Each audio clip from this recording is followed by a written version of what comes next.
अब आपको बड़े ध्यान से समझना है। हम चर्चा करने जा रहे हैं लव मैरिज। ज्योतिष में लव मैरिज कैसे देखा जाता है। आप सभी जानते हैं पंचम भाव से प्रेम देखा जाता है, सप्तम भाव से मैरिज देखी जाती है। अब लव मैरिज में बहुत सारे अंतर हैं। कुछ लव मैरिज ऐसी होती है जिनमें लव नहीं होता फिर भी मैरिज होती है। कुछ मैरिज ऐसी होती हैं जो वास्तव में रियल में लव होता है, वो भी लव मैरिज कहलाती है। पर हम मान के चलते हैं प्राइमा फेसी कि हाँ जी लव है। तो सिंपल सूत्र पहला, पंचम भाव का संबंध यदि सप्तम भाव के साथ हो जाए, पंचम भाव का संबंध सप्तम भाव के साथ हो जाए और किसी भी रूप में हो जाए, तो ये प्रेम विवाह का योग बनता है। अब सबसे आसान है ये चीज। आपने ये देखना है कि पंचम भाव का स्वामी या सप्तम भाव का स्वामी कहीं आपस में कनेक्शन बना रहे हैं।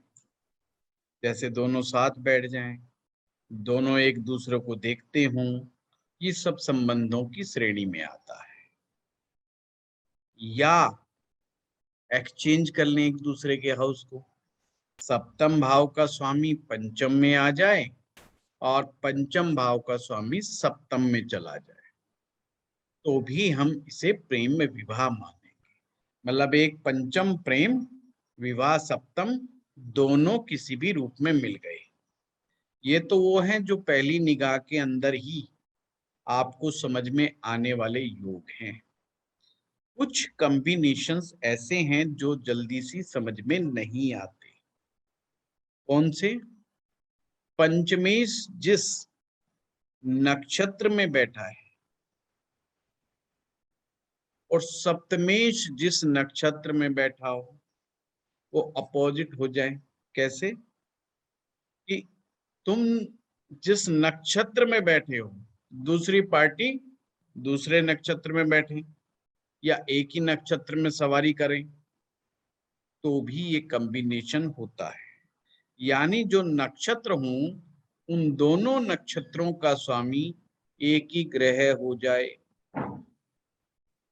जैसे आपका पंचमेश विशाखा नक्षत्र में बैठ जाए।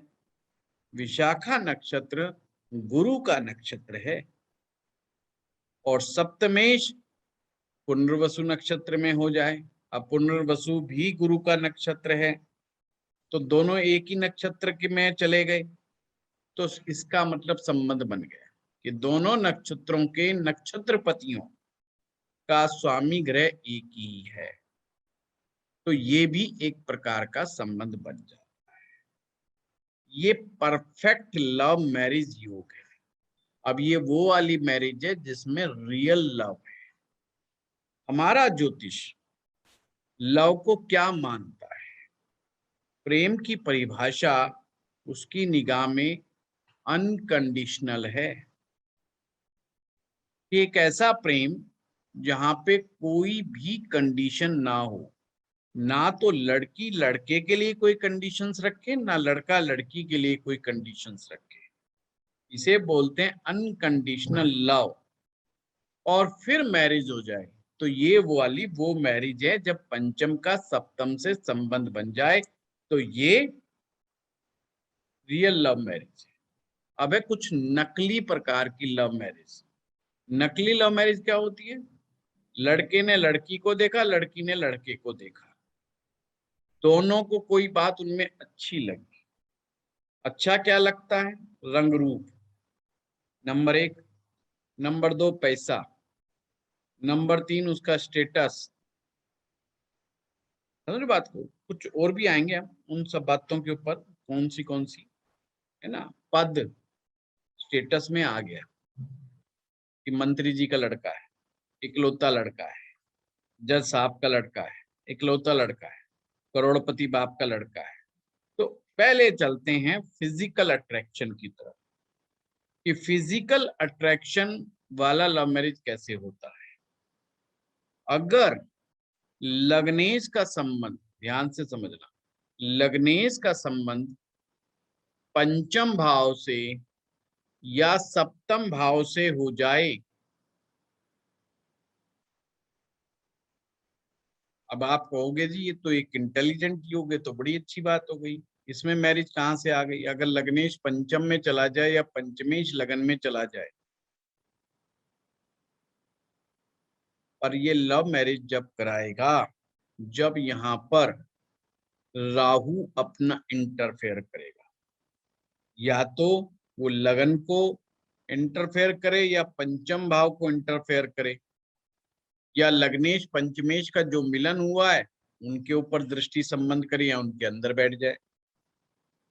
पर अब यहाँ पर ध्यान रखने वाली बात मेन, राहु जितनी भी प्रकार की लव मैरिज कराता है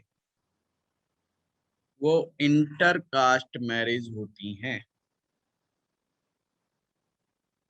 कभी कभी ये इंटर रिलीजन में भी पहुंचा देता है।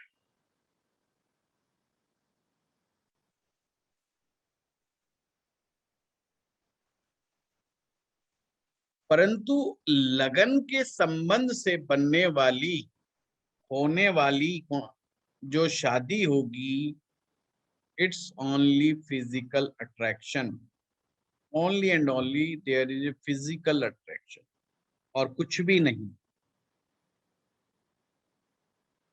जैसे आप लोगों ने दम लगा के हैसा फिल्म देखी है,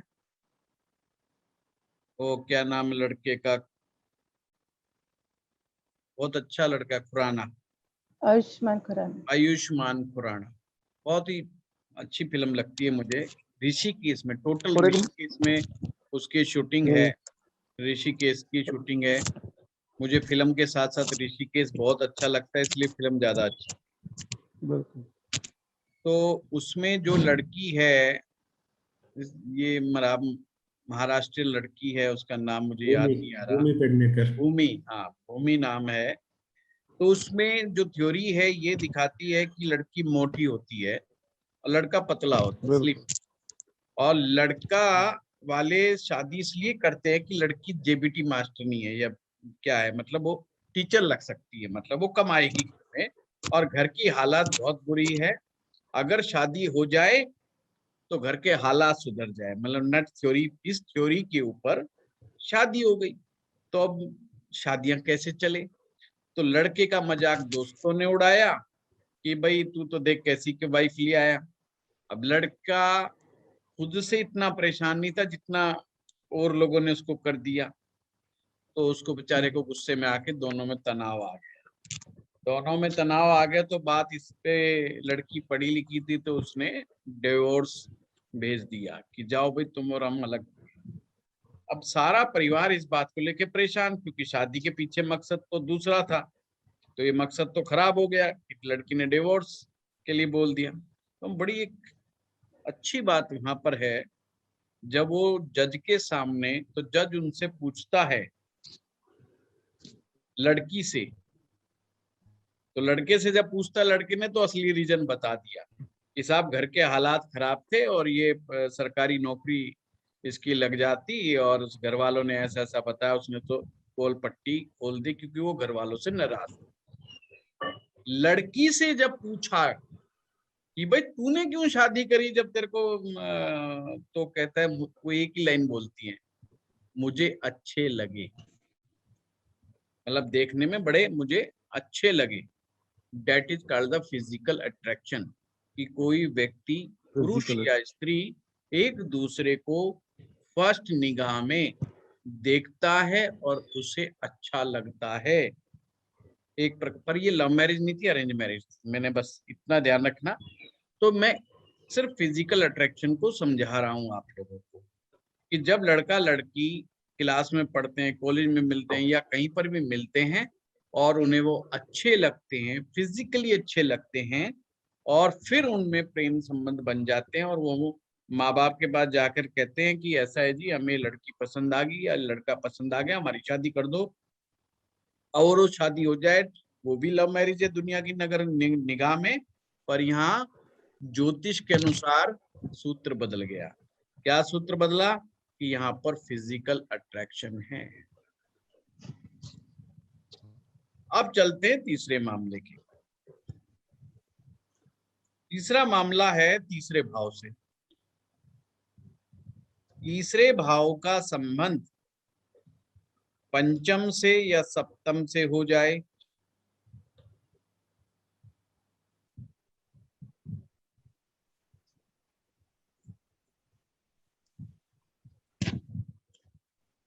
इसे कहते हैं पहली निगाह का प्रेम, लव विथ फर्स्ट साइट। तुमने हमको देखा, हमने तुमको देखा और प्यार हो गया। अब यहाँ कोई फिजिकल रिलेशन वाली बात नहीं है, कोई फिजिकल अट्रैक्शन वाली बात नहीं है। क्यों हो गया, कैसे हो गया, देयर इज नो लॉजिक। और वैसे भी प्रेम में लॉजिक की जगह है नहीं, ये बता दो, पर हो गया। क्यों देखा जी? बोला मैंने बस में देखा, उसने पीछे मुड़ के देखा, बस हो गया। पर इतनी सी बात थी और हो गया। हो गया, वो भी प्रेम विवाह में बदल गया। तो जो तीसरा भाव है, ये काम भाव का पहला भाव है। 3, 7, 11 जो धर्म अर्थ काम मोक्ष हैं, उसमें काम तंत्र है, वो तीसरे भाव, 7वें भाव और 11वें भाव के द्वारा देखा जाता है। तो अब इसमें तीसरा का पहला सूत्र आ गया जी। दूसरी बात, लड़का और लड़की को जब एक दूसरे को दिखाया जाता है फर्स्ट टाइम, वो तीसरे भाव के अंडर में ही वो इवेंट आता। या हमारे यहाँ जिन अरेंज मैरिज में लड़का लड़की को नहीं दिखाते थे, तो सीधा जब वो रोका की सेरेमनी होती थी या रिंग सेरेमनी होती थी पहले लड़का लड़की की, तो वो भी तीसरे भाव के अंडर में आता है। यानी फर्स्ट टाइम मिले, एक दूसरे को देखा और पक्का कर लिया। अब जब ये खुद मिलते हैं तो मन से पक्का कर लेते हैं अपने आप ही। और अरेंज मैरिज में तीसरे भाव के इवेंट को माँ बाप पक्का करते हैं, यानी पेरेंट्स मीटिंग को अरेंज करते हैं। तो ये तीसरे भाव का संबंध। अब एक प्रेम विवाह और होता है जिसे स्कैंडल प्रेम विवाह कहते हैं। स्कैंडल प्रेम विवाह वो होता है जिसमें जानबूझकर किसी मकसद को पूरा करने के लिए सामने वाली पार्टी फंसाई जाती है।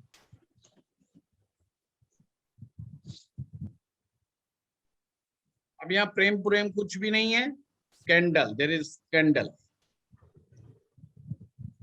और हिंदुस्तान में नहीं, पूरी दुनिया में ये विवाह बहुत होते हैं।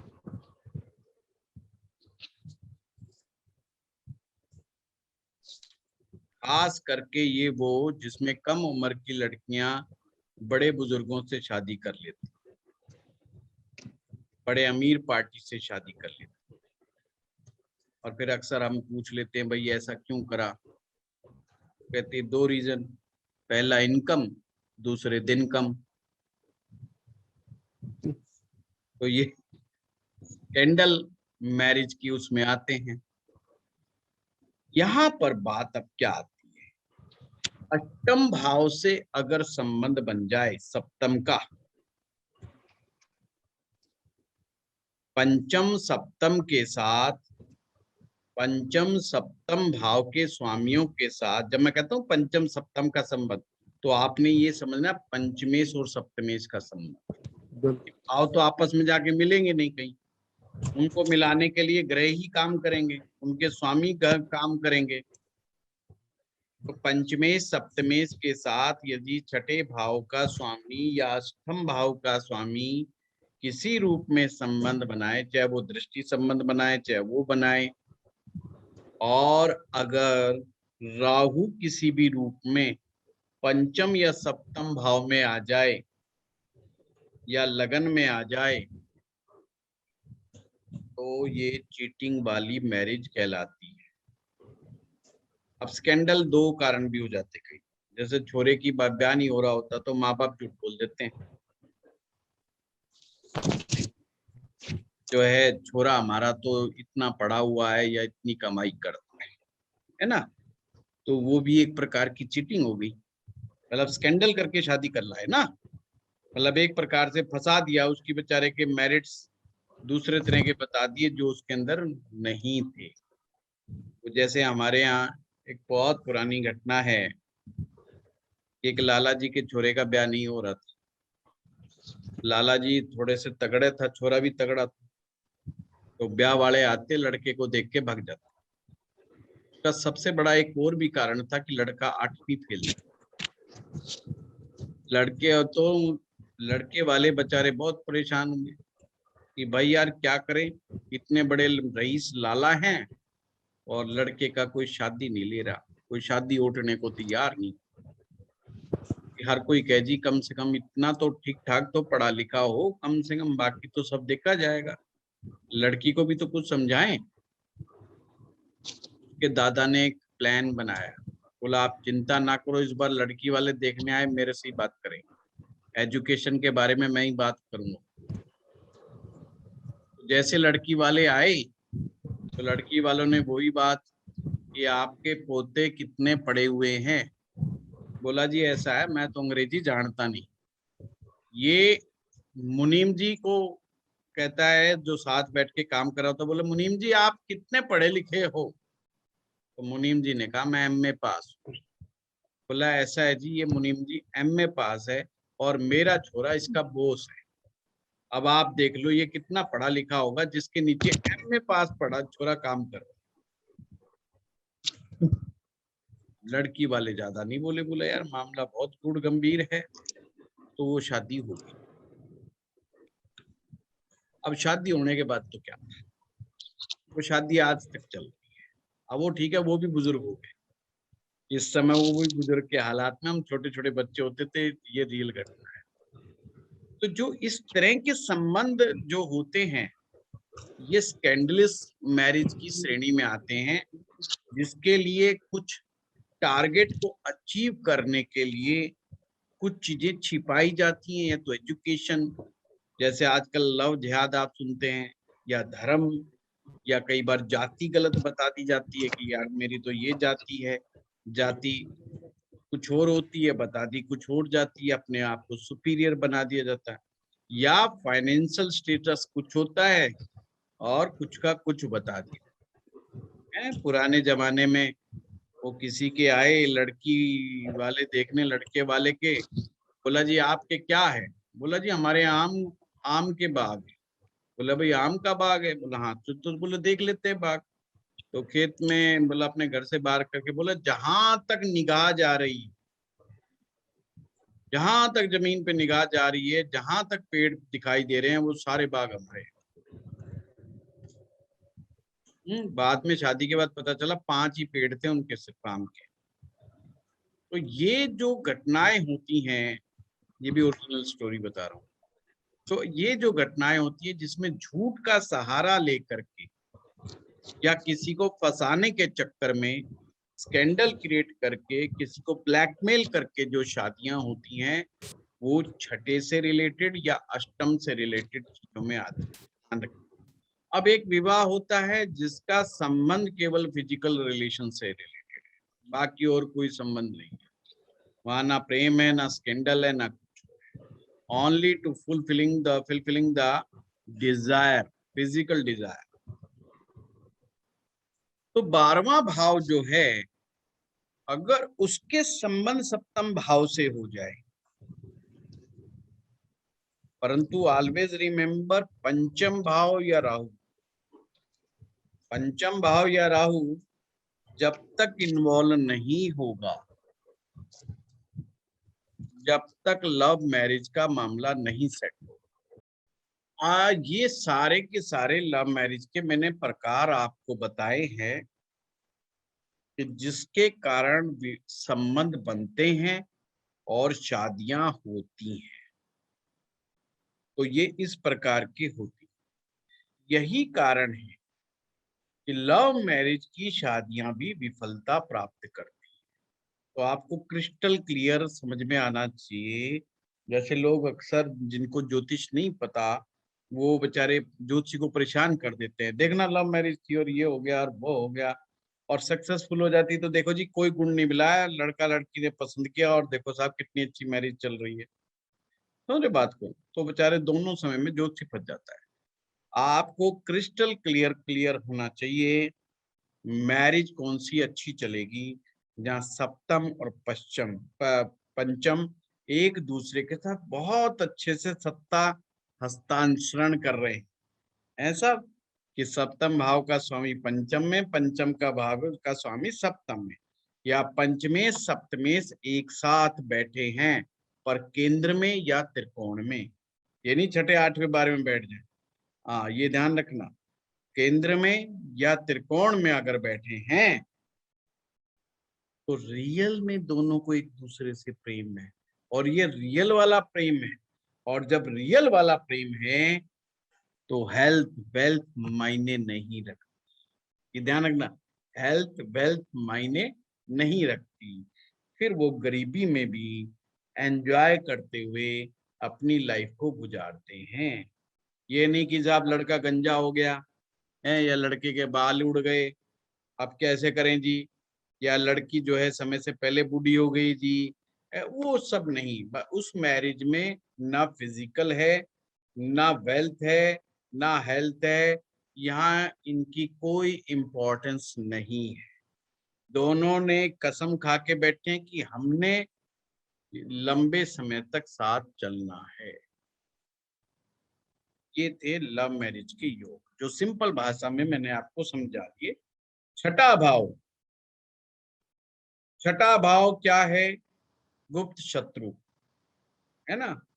जो लोग शादी करा देते हैं ना, उनको फिर शादी के बाद ढूंढते फिरते, ये शादी कराने वाला था कौन, और उस रिश्तेदार से तो बोलना ही बंद कर देते, बोलो फलाने ने फूफा ने फंसाया था, इसको तो चिट्ठी पत्री भी मत डालो।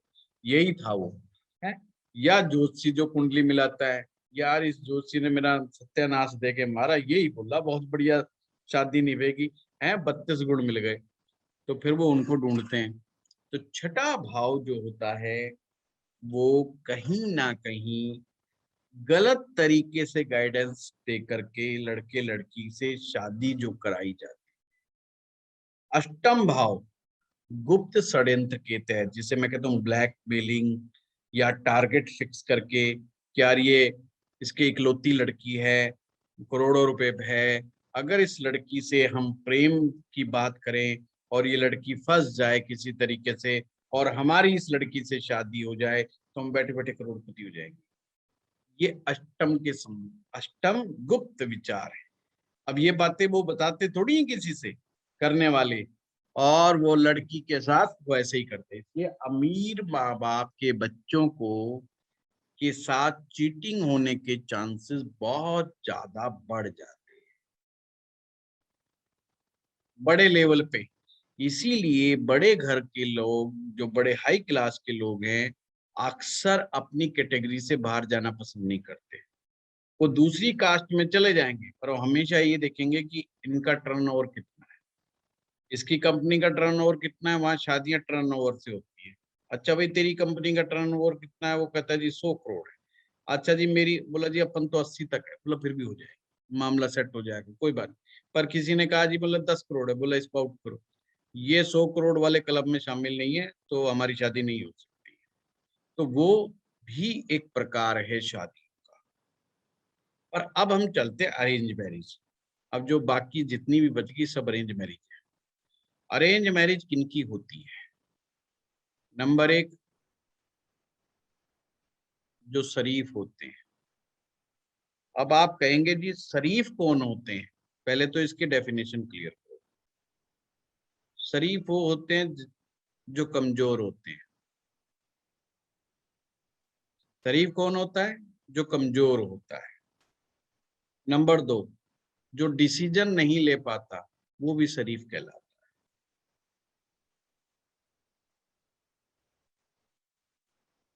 नंबर तीन, जिनके पास पेशेंस होता है, बहुत धैर्य है, उनकी अक्सर अरेंज मैरिज होती है। 3 गुण जिस व्यक्ति के पास है, डरपोक है, डिसीजन नहीं ले सकता, और धैर्यवान, 101% कुंडली देखने की जरूरत नहीं है, अरेंज मैरिज ही होगी। लव भी होगा तो लव मैरिज नहीं होगी। बापू ने जिस दिन जूता उठा लिया उसी दिन प्रेम का भूत भाग जाता है।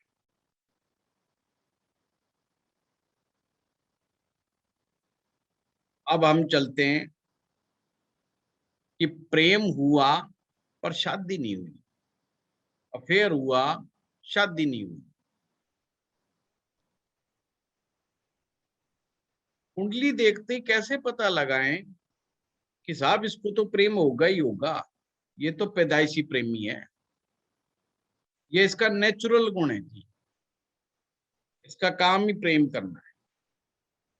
नेचुरल गुण, सिंपल बात। पंचम भाव के स्वामी को देखो। देखो ये ज्योतिष है ना, बड़ा पोल खोल वाला मामला है ये। तो अपने से ज्यादा उम्र के लोगों की बिल्कुल पंचमेश को नहीं देखना है। कहीं कह दे अच्छा ताऊ जी भी बड़े रंगीले मिजाज के थे, अच्छा बड़ा प्रवचन झाड़ते हैं, गीता लिए हाथ में लिए घूमते रहते हैं सारा दिन घर में, हैं? तो ये उनकी कृपया, उनकी कुंडलियां ना देखें।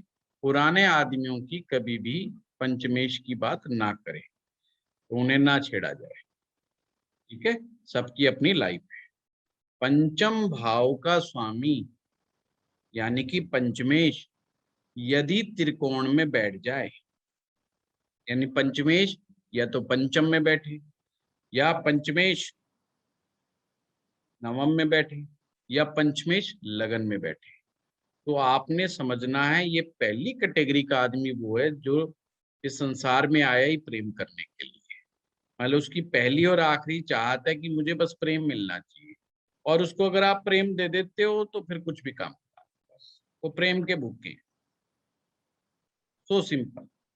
वो प्रेम, वो हर चीज प्रेम के लिए ही करता है, इवन वो शादी भी प्रेम के लिए ही करता है। तो इसका मतलब उसका तो अफेयर होगा ही होगा, चाहे वो बिना प्रयास करे वो मानेगा ही। समझ लीजिए, प्रयास तो करेगा ही करेगा, ये भूल जाओ कि नहीं करेगा।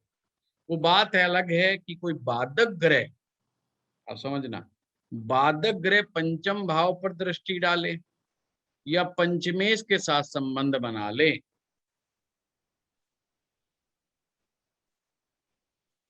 या पापक ग्रह पंचम या पंचमेश पर दृष्टि डाले या संबंध बना ले, वो बेचारा विफल हो जाए, वो बात अलग। पर आपने इस पहली कैटेगरी वाले को समझना है, नेचुरल गुण है, ये उसका नेचुरल गुण है जो उमड़ उमड़ करके आता है, और कभी कभी तो बाल सफेद होने तक भी नहीं जाता है, ये नेचुरल गुण। तो हमेशा वो प्रेम की तलाश में लगे रहते हैं, क्योंकि ये नेचुरल प्रेमी कहलाते हैं। अब दूसरी कैटेगरी, जो प्रेम करते हैं पर बाई एफर्ट करते हैं, उन्हें बेचारों को बड़ा एफर्ट करना पड़ता है। अगर पंचम भाव का स्वामी केंद्र में आ जाए, ये थोड़े दिलेर टाइप के से होते हैं, तो ये मानते नहीं है, और कभी कभी तो जूते चप्पल सो भी नहीं मानते हैं। ये अपने टारगेट की तरफ, क्योंकि केंद्र है, केंद्र शक्ति प्रदान करता है पंचम भाव को। ये हमेशा लॉजिक याद रहना चाहिए। केंद्र, कोई ग्रह जब केंद्र में जाएगा तो उसको ताकत मिल जाती है, तो उसको प्रेम करने की ताकत मिल गई, शक्ति मिल गई है। फिर वो जो गाने बनते हैं ना, वो हमें कोई तीर तलवार से नहीं रोक सकता, हमें कोई कुछ नहीं कर सकता, हम जंजीरें तोड़ देंगे, हम नदियां कूद जाएंगे, तूफान से लड़ जाएंगे, वो गाने इन्हीं प्रेमियों को देख करके बनाए गए हैं, दूसरी कैटेगरी वालों को। तो दूसरी कैटेगरी में उनको प्रेम की ताकत मिल जाती है, पर एफर्ट्स बहुत लगता है। इन लोगों को एफर्ट्स लगाना पड़ता है, नेचुरली कुछ मिलता नहीं है इनको। मतलब ऐसा नहीं कि अपने आप ही नेचुरल रूप से प्रेम हुआ, सामने वाली भी पार्टी राजी और अपन भी राजी, वो वाली कहानी इनके साथ नहीं होती है। इनको बहुत भाग दौड़ करनी पड़ती है, चाहे लड़का हो चाहे लड़की, इनको ये सारे सीन करने पड़ते हैं। और हिंदी की कई बॉलीवुड फिल्में देखनी पड़ती हैं, जब जा करके कहीं कामयाब होने में कामयाब होते हैं। मतलब इस सिंपल से नहीं कामयाब होते। और रामायण और महाभारत के सीरियल देखने वाले भी अरेंज मैरिज ही करते हैं। अब चलते हैं हम तीसरी कैटेगरी के ऊपर।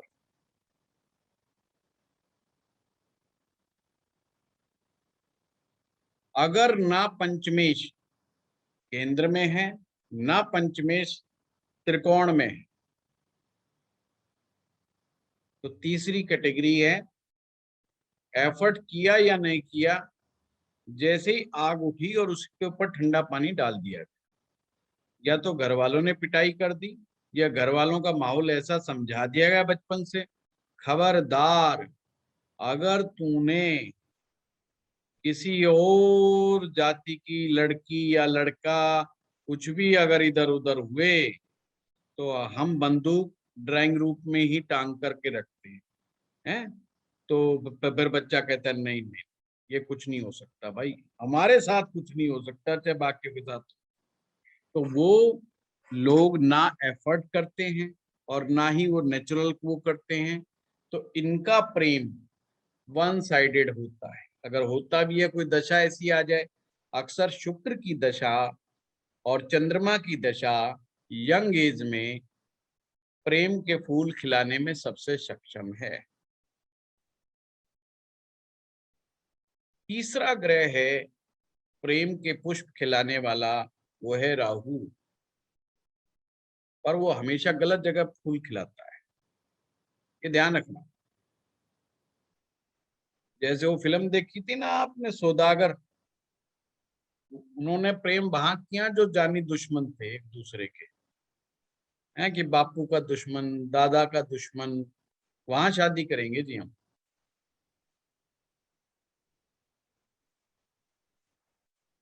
ज्योतिष को समझने के लिए बॉलीवुड की फिल्में देखना निहायत जरूरी है।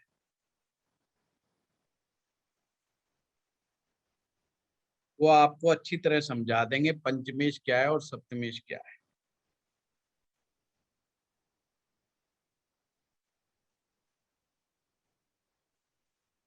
तो तीन कैटेगरी के आपको लवर मैंने समझा दिए, पर ये तीनों के तीनों सक्सेसफुल जब ही होंगे जब सप्तम भाव एफर्ट्स करेगा।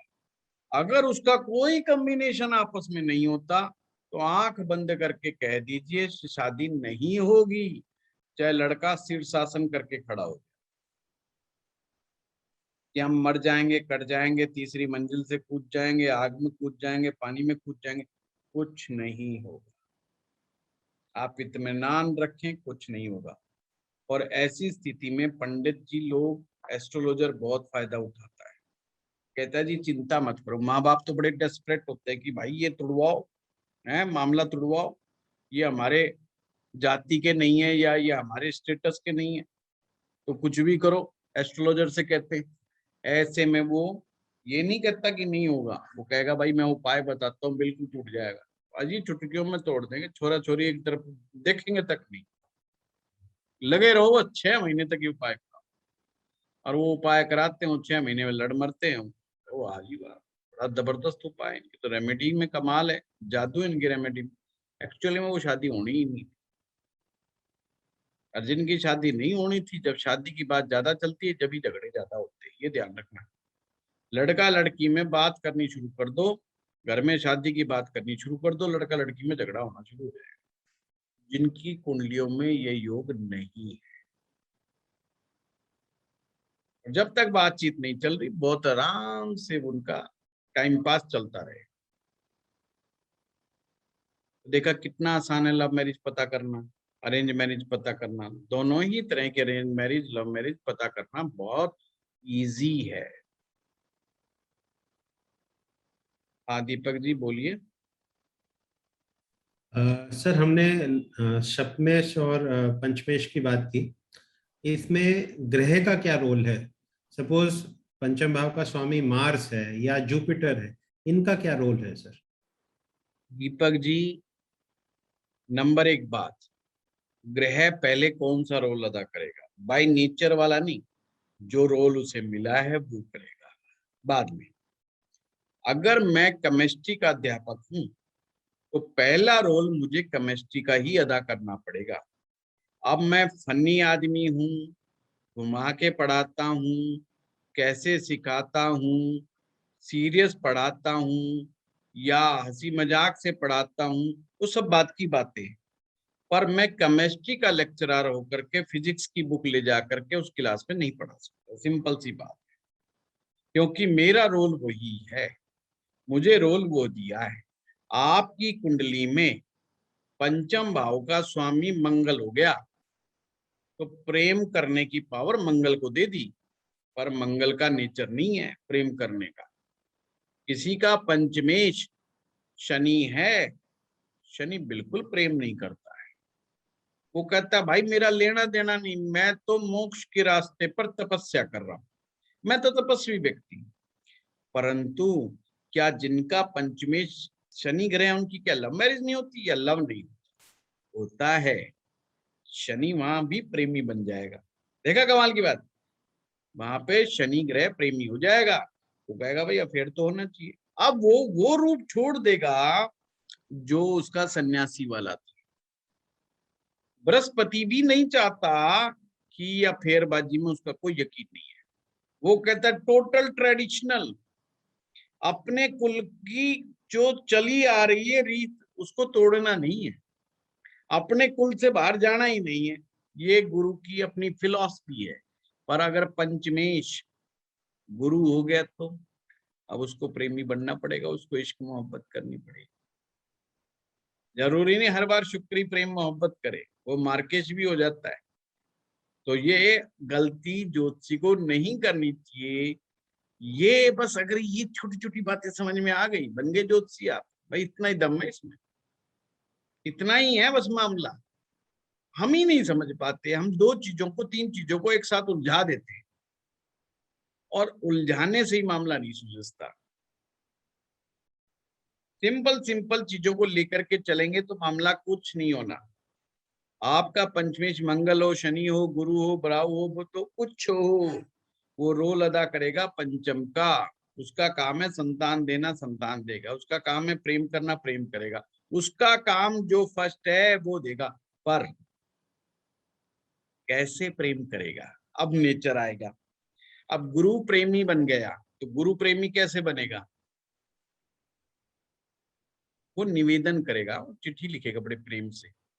फर्स्ट, आदरणीय महिष्मती जी, आप बहुत विद्वान हैं, मुझे आपके सारे नोट्स अच्छे लगते हैं, आप क्लास में टॉप करती हैं। उसकी पढ़ाई की, उसकी ज्ञान की चर्चा करेगा। देखो बात ज्ञान की चल रही है। अब वो ये नहीं कहेगा कि मुझे तुम खूबसूरत लगी, नहीं नहीं नहीं, वो उसको उसका ज्ञान बहुत अच्छा लग रहा है कि लड़की की इंटेलिजेंस बहुत बड़ी पसंद है उसको।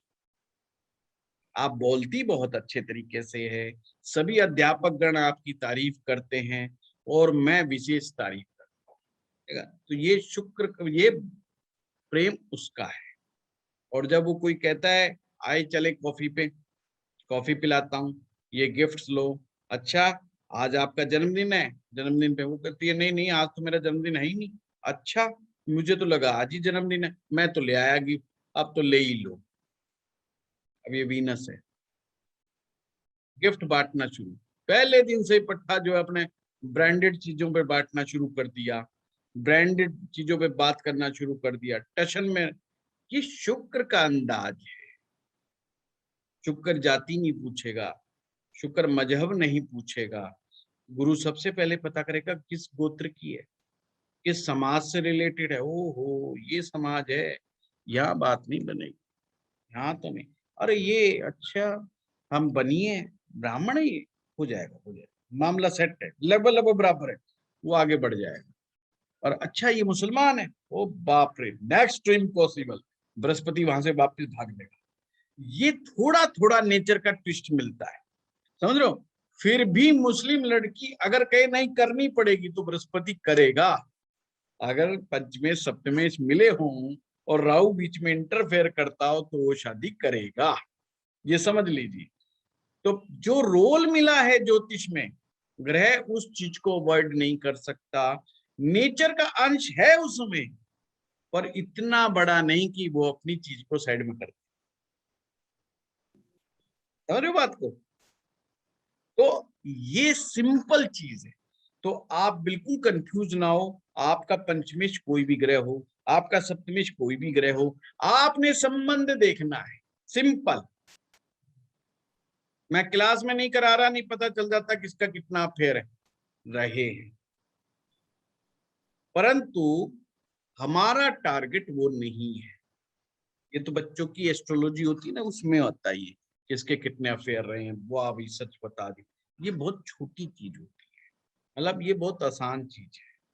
पर हमें किसी को राहत पहुंचानी है, हमने किसी को बेचारे के मल्लम लगानी है, हमें उसको बिगाड़ना नहीं है, हमने उसको डिफेम नहीं करना, या हमने उसको बेचारे को नीचे गिल्ट फील नहीं कराना, उसका ह्यूमिलेशन नहीं करना कि ह्यूमिलेट कर दिया आप लोगों ने, वो बेचारा परेशान, अरे बाप रे पंडित जी ने पता लगा लिया, अब ये क्या करेगा क्या नहीं करेगा, गलत फंस गए, या तो आए क्यों थे, किसने पता दिया था, किसने तो कहीं ये मेरी वाइफ से तो नहीं कह देगा, मेरे बच्चों से। ये सब चक्करों में कभी नहीं पड़ना। कोई कहे तो भी नहीं बताना। कोई कहे जी बताओ मेरे कितने अफेयर थे, जो ये पूछता है ना कितने अफेयर थे, समझ लेना उसका कोई अफेयर नहीं था। जिसके अफेयर होंगे वो अफेयर की बात भी नहीं करता है। वो कहेगा हाँ बस एक दो अट्रैक्शन था, तो कोई ऐसा ऐसा सीरियस नहीं। सब मैं फिर देखना ध्यान से पंचमेश कहाँ पर है। पर ये तो आपकी क्लास के स्टैंडर्ड के हिसाब से बता रहा हूँ मैं, है ना, पर बाकी हमें जरूरत नहीं है जब तक कि वो ना चाहे। खैर मेरी तो एक ऐसी स्टेज आ गई है, मुझे तो कुछ छेड़ता नहीं है। इवन मेरे क्लाइंट तक नहीं बात करते इस विषय पर, क्योंकि उन्हें पता है कि ये फिर बहुत गहरी बातों में ले जाएगा, तो इसलिए उचित नहीं ऐसा, और मैं भी उचित नहीं मानता हूँ। चलें, तो ये आपका प्रेम मैरिज का और उसका कंसेप्ट क्लियर है। ये चीज याद रखना, नेचुरल प्रेम, शक्तिपूर्वक प्रेम, और दोनों में से कोई नहीं, अनडिसाइसिव प्रेम, करूं ना करूं, करूं ना करूं, वन साइडेड प्रेम जिसे कहते हैं, ये वो तीन चीजों को याद कर, ऐसे ही शादियां होती हैं। सप्तम भाव डिसाइड कर रहा है, क्या डिसाइड कर रहा है? सप्तमेश आपका डिसाइड कर रहा है कि विवाह क्यों करें, करना क्यों है विवाह, कैसी होनी चाहिए या कैसा होना चाहिए जीवन साथी। एक जवान लड़का, ये जवान लड़की कैसे सोचती है कि उसका जीवन साथी कैसा होना चाहिए। हमारे समाज परिवार में बहुत सारे लड़के लड़की आपको ऐसे मिलेंगे जो टोटल कंफ्यूज होते हैं। लड़की से पूछो, हाँ अच्छा तो दिखना चाहिए, पर अच्छी कमाई भी चाहिए, पर हाँ तो थोड़ा हंसी मजाक वाला भी चाहिए। अच्छा, पर लड़ाई तो बिल्कुल नहीं हो करने, लड़ाई करेगा तो बात नहीं बनेगी।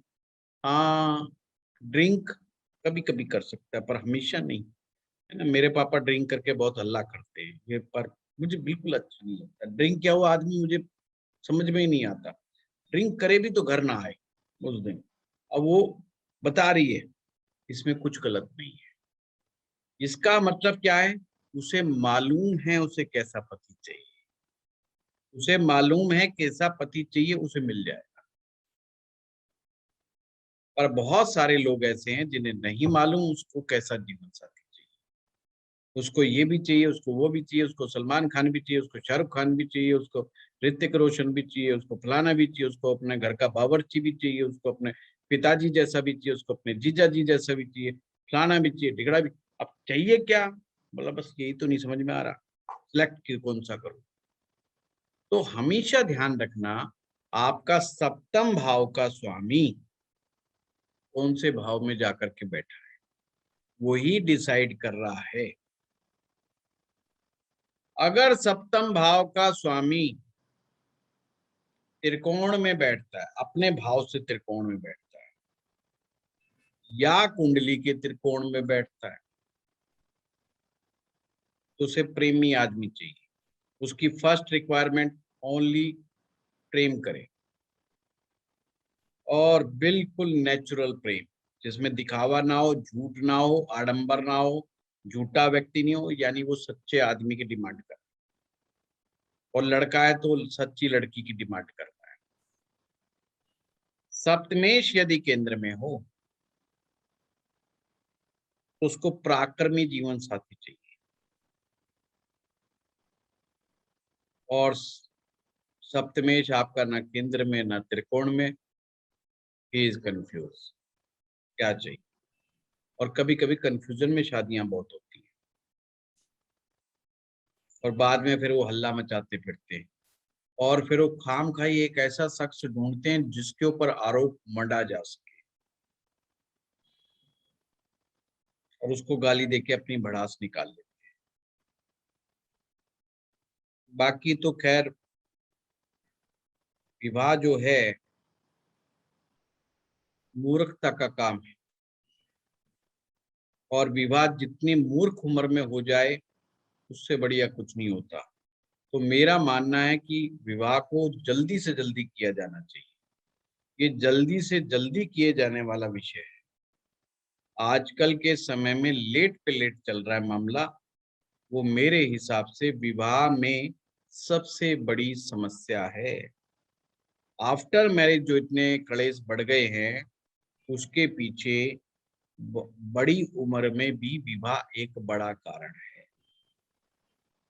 इसलिए हमारा शास्त्र और हमारा समाज न लड़के को न लड़की को समझदार होने से पहले गठबंधन कर देना चाहता है, क्योंकि समझदार हो गए या तो वो शादी नहीं करेंगे या वो शादी निभाएंगे नहीं ढंग से। समझ बात को, ये बहुत बड़ा मामला है। और यंग एज में होंगे, अगर अट्रैक्शन है तो वो दो को सिवा उनको तीसरा नहीं मिलना, और अट्रैक्शन नहीं है तो लड़ झगड़ करके 2 साल में 3 साल में सब सेटिंग पे आ जाते हैं। तो मामला ये ऐसा ही है, विवाह के पीछे कोई लॉजिक काम नहीं करता।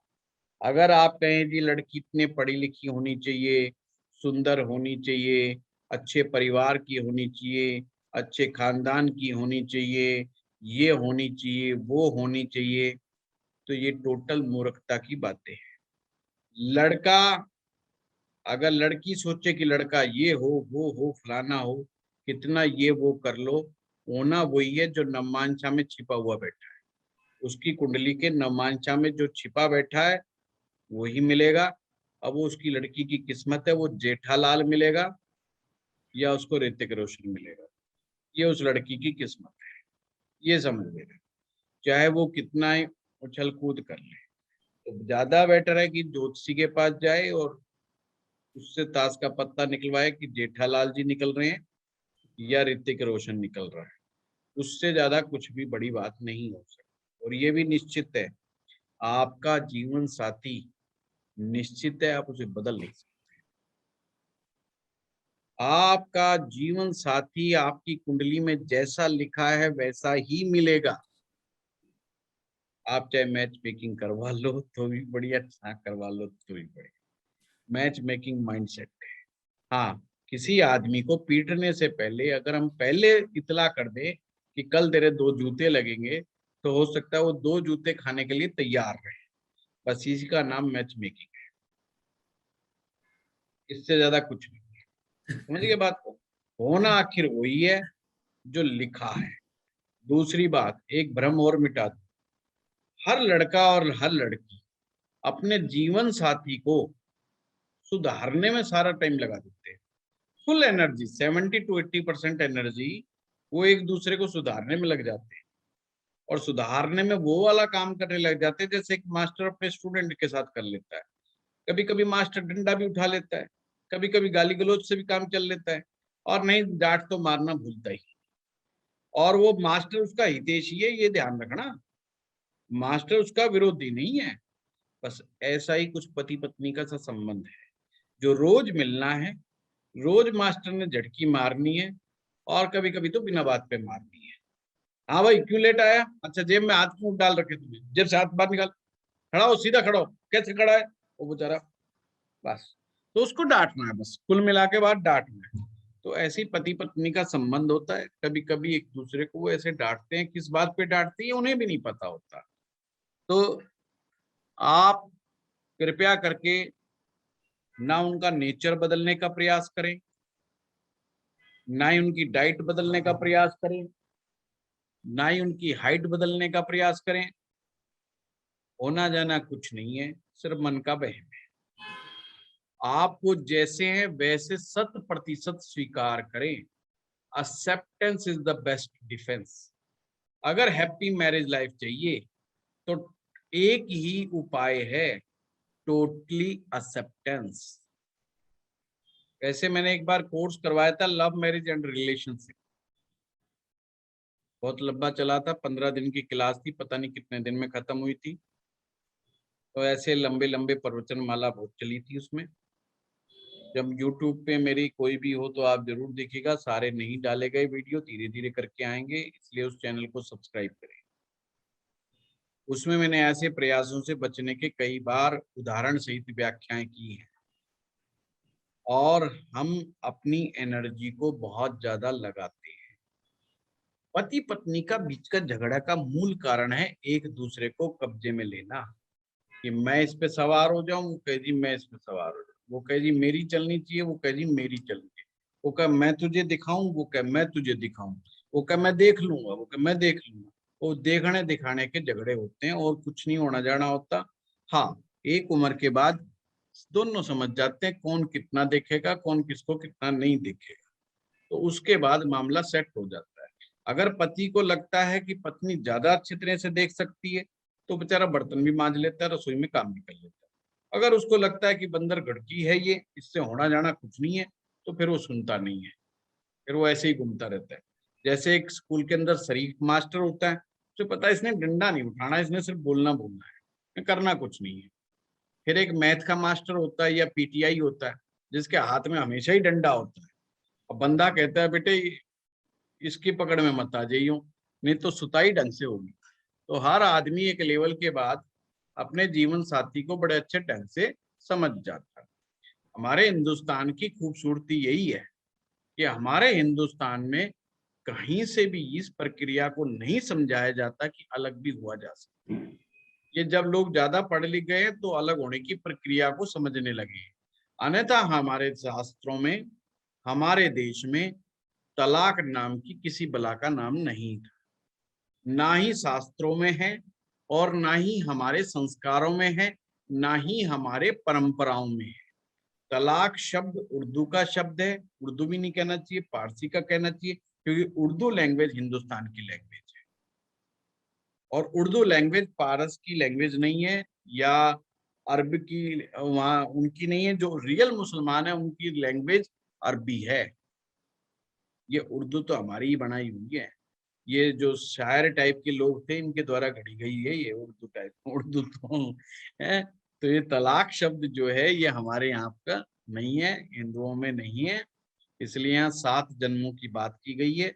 सप्तम भाव, 7 जन्म और 7 फेरे, इसका कनेक्शन हमेशा याद रखना और ये मान के चलना ये हमारा 7वां जन्म है। इससे थोड़ा रिलीफ मिलेगा। कभी इसमें उगालते में मत रहना कि अभी पहला ही शुरू हुआ है, ये तो टेंशन हो सकती है इस लेक्चर के बाद। कृपया शांति बनाए रखें और अपने पति या अपनी पत्नी का पंचम भाव देखने की गुस्ताखी ना करें, नहीं तो झगड़ा होना सुनिश्चित है। एक दूसरे को पकड़ना पकड़ने में रहने देना, चक्कर ठीक नहीं है। नहीं तो वो तुम्हारे चक्कर बताएगी, वो तुम उसके बताना, तो कोई फायदा नहीं है। इसलिए पंचम भाव देखो तो शुभ निगाहों से सिर्फ संतान के लिए, संतान हमारा कहा मानेगी नहीं मानेगी, ये जरूर देखना। ठीक है, अब मैं आपको बात करता हूं कब विवाह लव मैरिज होकर के भी लव ना होके अरेंज में तब्दील हो जाती है। कि लड़का लड़की एक दूसरे को पसंद करते हैं, घर वाले विरोध करते हैं, पर फिर भी शादी धूमधाम से होती है और दोनों के घर वाले बड़े अच्छे से शामिल होते हैं। गुरु ग्रह बिल्कुल नहीं चाहता कि लव मैरिज हो। गुरु को बड़ा ऐतराज है लव मैरिज से, ये समझिएगा बात। सूर्य को भी ऐतराज है। सूर्य कहता है मेरे सिवा कोई नहीं कर सकता लव मैरिज, मुझे पूरा अधिकार है। मैं चाहे जितनी मर्जी लव मैरिज करूं, पर मेरे अलावा कोई करके दिखाए। जैसे राजा कहते हैं ना, मैं चाहे 3 रानी रखूं चाहे मैं 10 रानी रखूं, पर मेरे नीचे वाला 3 रखे, ये कैसे हो सकता है? ये हिंदुओं के साथ भी समस्या है, ये मुसलमानों के साथ भी समस्या है कि गुलाम 3 मैरिज नहीं रख सकता। गुलाम तो गुलाम है, वो तो एक ही रखेगा जी। अब राजा कहेगा जी मैं तो रखूंगा चाहे 100। ऐसे ही हमारे हिंदुओं में भी जो राजा होता था वो कहे मैं 3 रखूं चाहे 4 रखूं, मेरी मर्जी। पर सेनापति तेरी कैसे हिम्मत हुई जो तेने दूसरा ब्याह कर रहा है, तू तीसरा कर रहा है? हिंदुओं में तो अलाउड ही नहीं है। और राजा को तुम पूछ नहीं सकते साहब आप 3 करके क्यों बैठे हो, नहीं तो तलवार लगा देगा गर्दन के ऊपर। तो राजा कहता है कि मैं देखता हूं कौन बंदा है जो दूसरी मैरिज करेगा, और वो कहता है मेरे बारे में मत देखो, मैं चाहे 3 करूं। और किसी भी जाति किसी भी मजहब को उठा लो, जंगल में शिकार करने गए, पता चला भील जाति की लड़की थी, वो पसंद आई, उठा लाए। गुजर जाति की लड़की थी, उठा लाए। हाँ जी, और शादी करी बड़ी शान शौकत से। उठा लाने का मतलब वो नहीं कि गलत, नहीं, बड़े आराम से शान शौकत से। तो ऐसी कहानियां आपको राजा महाराजाओं की दुनिया भर की मिल जाएंगी हमारे उसमें। चलते चलते प्रेम हुआ और उठा लाए, रानी बना करके बिठा दिया। तो सूर्य है मनमोजी, पर वो कहता है मैं दूसरे को नहीं करने दूंगा। और गुरु कहता है भाई अपनी इज्जत बचा के रखो, अपने गोत्र को बचा के रखो, गोत्र का मेल नहीं करना। तो हमारे यहाँ क्या समझाया जाता है, दूसरे धर्म की लड़की को ले आओगे तो उनके हाथों के द्वारा पितृ पानी को स्वीकार नहीं करेंगे। यानी पितृ पानी को स्वीकार नहीं करेंगे। अब जो जैसे हम पितरों की शांति के लिए पितृ तर्पण करते हैं, या जो अब श्राद्ध आ रहे हैं, तो श्राद्धों में क्या होता है कि महिलाएं बेचारी करती हैं कि जो ब्राह्मण भोज होता है उसमें वही बेचारी खाना बनाती है, तो पानी भी वही पिलाती है, तो पितरों के नाम का पानी भी वही करती हैं। तो ये एक संस्कार है। तो इसमें मान्यता ये है कि भाई हमारे पितृ खुश नहीं होंगे, हमारे पितृ उल्टा नाराज हो जाएंगे, भाई तुमने किसी दूसरे धर्म की लड़की से क्यों लेकर के आ गए, इसके द्वारा तुम पानी पिलवा रहे हो। तो कहते हैं सदा सदा के लिए तुम्हारे पितृ तुमसे नाराज रहेंगे। अब ये पता नहीं बात डराने के लिए समझाई गई है या वास्तव में, इसका मैं कुछ नहीं कह सकता। हो सकता है डराने के लिए, हमारे शास्त्रों में कुछ चीजें ऐसी कर दी गई जो डराने के लिए, कि ताकि बंदा सीधा सीधा एक लाइन में चले।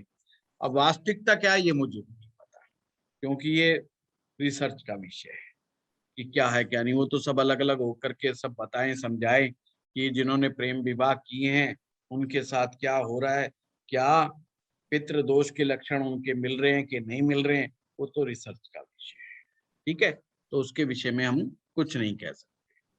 हाँ लीना जी, आपने हाथ हैंड और खड़ा कर रखा है, हम बताइए।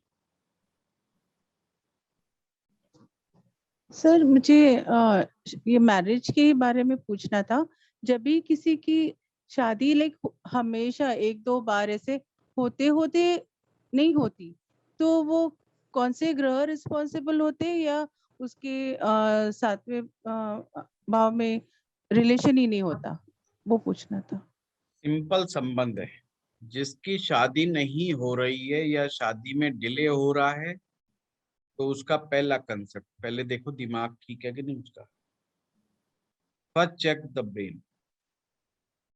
जिनका दिमाग सही सेट नहीं होता, दिमाग सही सेट का मतलब पागल से नहीं है, पागलों के बल्कि जल्दी हो जाती है शादियां, मैं ये बता रहा हूँ। मूर्खों का विवाह बहुत जल्दी हो जाता है, मैं उसकी बात नहीं कर रहा। मैं कह रहा हूँ वो मैरिज को किस निगाह से देखता है, मैरिज के मायने उसकी लाइफ में क्या है, क्या वो मैरिज के प्रति क्या डिजायर रखता है। तो इसके लिए आप फर्स्ट हाउस को देखिए सबसे पहले।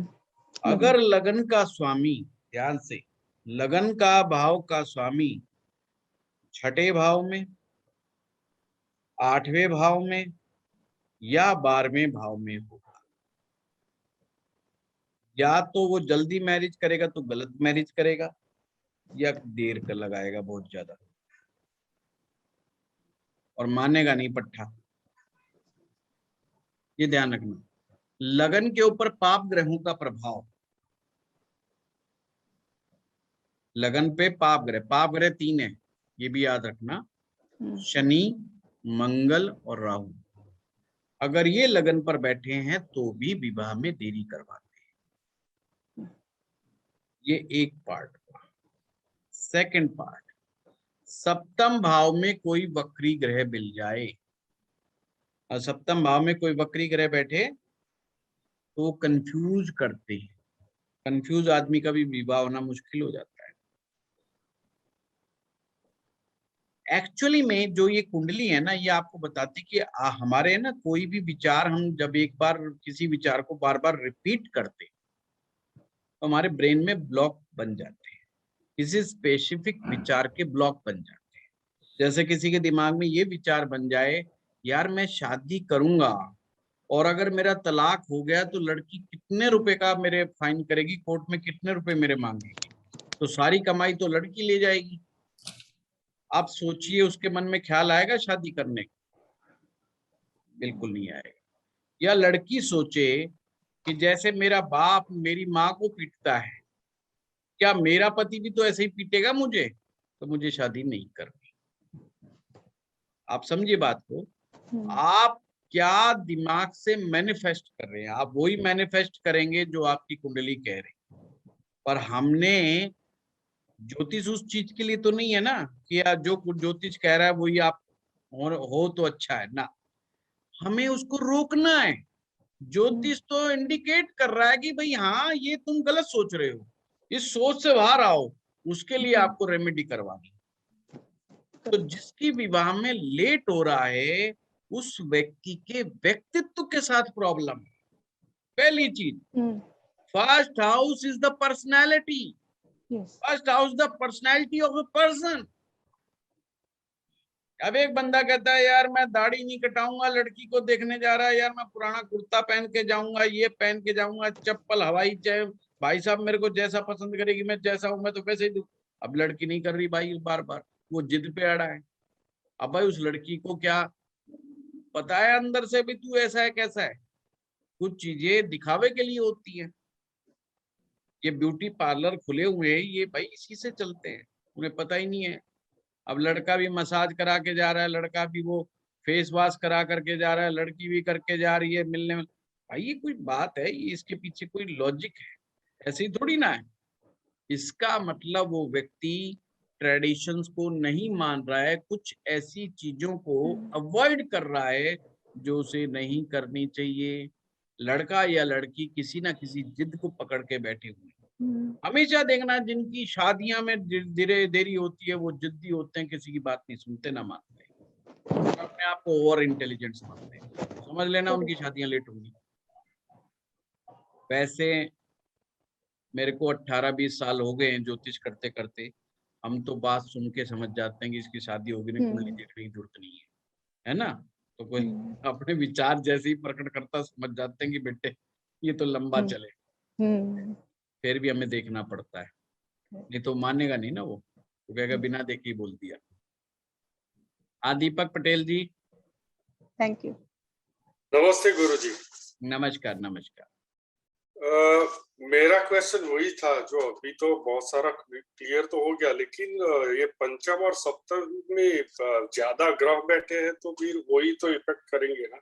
हाँ बिल्कुल, आप उदाहरण पेश कीजिए ताकि मैं आपको और क्लियर कर पाऊं। उदाहरण में तो मैं देखता हूँ अभी एक कुंडली है तो उसमें पंचम में 7वीं राशि है और मतलब लिब्रा है, उसमें मंगल और मून और सैटर्न बैठा है, और सप्तम भाव में गुरु का है, उसमें गुरु वीनस। बस कोई बात नहीं दीपक जी, मैं अभी आपसे पूछ लूंगा। आपने कहा पंचम भाव में 3 ग्रह बैठे, शनि बैठा है, चंद्रमा बैठा है और मंगल बैठा है। I am right? अब आपने समझना है कि 3 ग्रहों में से कौन सा ऐसा ग्रह है जिसकी चलती है पंचम में, मतलब चलाएगा कौन? Who is the boss?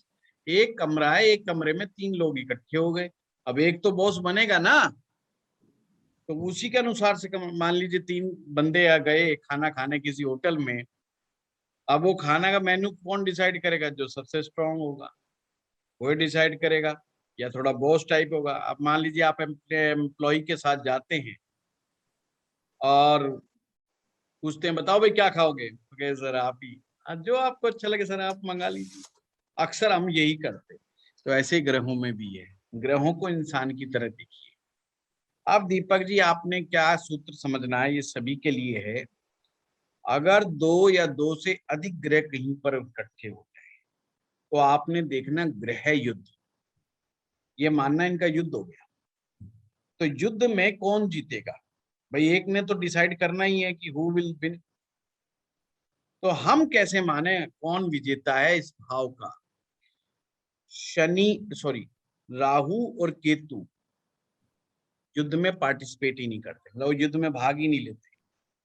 Rahu Ketu युद्ध में पार्टिसिपेट नहीं करते, सूर्य और चंद्रमा भी पार्टिसिपेट नहीं करते। मतलब ये कहते हैं तुम लड़े जाओ, हम हमारा कोई लेना देना नहीं है तुम्हारे। अब बचे कौन? मंगल बचा और शनि बचा। अब आपके सामने कुंडली है, आप ये देखो मंगल ग्रह की कितनी डिग्री है और शनि ग्रह की कितनी डिग्री।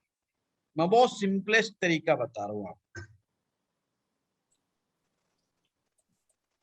मंगल ग्रह की है 13.35 स्वाति में है, और सैटर्न है वो 2159 पर। तो किसकी डिग्री कम है? मंगल की है। दोनों में कंपैरिजन करना है, जिस ग्रह की डिग्री सबसे कम हो वो ग्रह विजेता माना जाए, वो विनर होगा। तो मंगल यहाँ पर विजेता हो गया। तो पंचम भाव में किसकी चलेगी? मंगल की। अब मंगल क्या कहता है साहब? मैं तो सेनापति हूं, मैं सेनापति हूं। तो वो मंगल क्या कौन सा रोल निभाएगा इस कुंडली में? वो रोल निभाएगा, किसका रोल निभाएगा? छठे भाव। तो पंचम में गुण किसके लेकर के आएगा? वो छठे के गुण लेकर के आएगा। Crystal clear? अब यहाँ शनि आउट हो गया है, अब शनि को भूल जाइए। अक्सर गलती क्या होती है, लोग कहेंगे अरे शनि उच्च का बैठा है साहब पंचम भाव में, वाह बहुत कमाल की बात हो गई, शनि तो उच्च के हो गए। तो वो मानते हैं शनि रिजल्ट दे रहे हैं, जबकि हो गया उल्टा, यहाँ तो मंगल रिजल्ट देंगे। शनि रिजल्ट नहीं दे रहे हैं, अपने उच्च के रिजल्ट नहीं परिणाम प्राप्त हो रहे हैं उसको। अब हम आते हैं सप्तम भाव पर। अब मुझे बताएं, पहली बात तो प्रश्न क्या है, हमने ढूंढना क्या है? फर्स्ट ढूंढे क्या, या यही प्रश्न था जहां अधिक ग्रह बैठे हैं तो क्या किसका प्रभाव पड़ेगा? तो उसका आंसर मैंने दे दिया कि वहां पर मंगल ग्रह जो लोएस्ट डिग्री प्लेनेट है, ये सबसे कम डिग्री वाला ग्रह जीता हुआ माना जाएगा। ठीक है साहब, क्लियर? Thank you. हाँ, क्या एज है इस बच्चे की? 84 है बॉर्न। 84 नहीं, बॉर्न है, यानी कि एज क्या है इसकी? होगी 36 37। ज्यादा हो गए 37। Yes correct. हाँ 36 37 हो गई है। तो क्या शादी नहीं हुई है इस बच्चे की? हाँ वही है। हो गई? ना नहीं हुई। नहीं हुई। तो लड़का है लड़की है? लड़की है, वो यूके में है। लड़की है। तो देखिए पहली बात तो ये मिथुन लगन है। क्या करेक्ट? मिथुन लगन है तो हमेशा चेक करिए कि लगन, पहले मैंने कहा था ये चेक करो, और ऐसे लोग इंटेलिजेंट होते हैं, ये भी ध्यान रखना। लगन का स्वामी ग्रह कहाँ गया? बुध ग्रह कहाँ बैठे? वो 7th में है, 17 डिग्री पर है। अब 7th में बैठा है, जरूर किसी पाप ग्रह के साथ बैठा हो। कौन सा ग्रह बैठा है? नहीं, वीनस और जुपिटर है। वीनस बस और जुपिटर पकड़ लिया, बस पटेल साहब पकड़ लिया हमने यहीं पर ही, है ना। वो जोली एलएलबी की तरह है ना, वो वकील होता है ना जो, वो कहता है हम कान सीधा पकड़ते, टाइट पकड़ते हैं, पर घुमा के नहीं पकड़ते, एक बार में पकड़ लेते हैं। तो वही हमारा हाल ज्योतिष में। देखिए दीपक साहब, इस कुंडली में फंक्शनल मैलेफिक कौन है? जुपिटर मोस्ट फंक्शनल मैलेफिक ग्रह है। Jupiter is the most malefic functional malefic planet. अब यहाँ बृहस्पति को क्या मिला है? बृहस्पति इस कुंडली का मारक है, इस कुंडली का बाधक है। मैंने आंख बंद करके आपको क्या कहा कि शादी नहीं हो रही है, पहली चीज का यहाँ गड़बड़ है, लगन में गड़बड़ है। और फिर दूसरी चीज तुरंत बोला जरूर पाप ग्रह बैठा है। बोला कि नहीं बोला? जरूर पाप ग्रह बैठा है। जब तक पाप ग्रह नहीं बैठेगा ऐसा नहीं हो सकता। तो इन्होंने कहा बृहस्पति और शुक्र बैठा है। अब यहाँ पर बृहस्पति का जो रोल है वो समझने वाली बात है, वो मैलेफिक है, पाप ग्रह के समान है। अब यहाँ बृहस्पति शुभता का असर नहीं देंगे, पापकता का असर देंगे। Number 1 point. नंबर 2 पॉइंट, शुक्र साथ में बैठा है, यानी 12वें भाव का अधिपति साथ में बैठा है। नंबर 3 पॉइंट, पंचम भाव का स्वामी शुक्र है। पंचम भाव का स्वामी शुक्र है, कहाँ बैठा है? सप्तम भाव के स्वामी के साथ। गुरु सप्तम भाव का भी स्वामी है ना, हाँ, तो उसके साथ बैठ गया। तो यहाँ पर संबंध बन गया ना प्रेम विवाह का।